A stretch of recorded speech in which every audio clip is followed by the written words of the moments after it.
যারা নিউজগুলো করেছেন আপনারাও আসলে আমার পরিবারেরই অংশ, বাইরের কেউ না। আমিও বুঝতে পারছি আপনারা কনসার্ন, কিন্তু আমার মনে হয় যে নিউজটা করার আগে যদি বাংলাদেশের ছোট পর্দার জনপ্রিয় অভিনেতা আরশ খানকে ঘিরে সাম্প্রতিক চাঞ্চল্যকর খবর ছড়িয়ে পড়েছে তিনি আর বেঁচে নেই এমন সংবাদে ঢাকাই সিনেমার মেগাস্টার শাকিব খান ভেঙে পড়েছেন বলে দাবি করা হয়েছিল। আমার পোস্টটা একদমই ছিল আমার জুনিয়রদেরকে সতর্ক করার জন্য। আমার তবে এখন চারদিকে নতুন গুঞ্জন উঠেছে, আসলে এই খবরটি ছিল পুরোপুরি মিথ্যে। তোমার ফুসফুস কেমন আছে?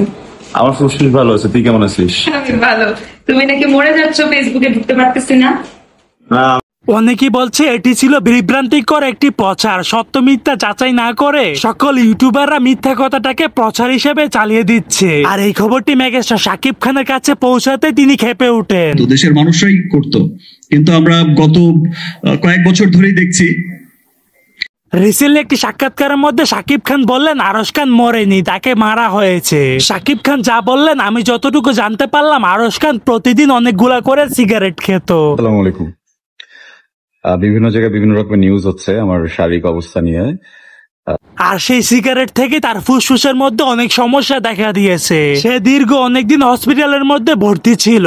শাকিব খান আরো বললেন যে আরশ খানকে আমি ব্যক্তিগতভাবে আগে চিনতাম না, যখনই আমার সিনেমার মধ্যে তিনি বাবার চরিত্রে অভিনয় করেছে তারপর থেকে আমি তাকে চিনতে শুরু করলাম। শাকিব খান সর্বশেষ ইউটিউবারদের উদ্দেশ্য করে বললেন আপনারা জীবন্ত মানুষকে মেরে ফেলেন মিথ্যা প্রচারের মাধ্যমে। দর্শক, আপনারা এইসব মিথ্যা প্রচার থেকে দূরে থাকবেন। তোমার ফুসফুস কেমন আছে?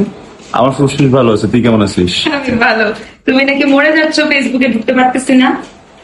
আমি তো নিজেও জানতাম।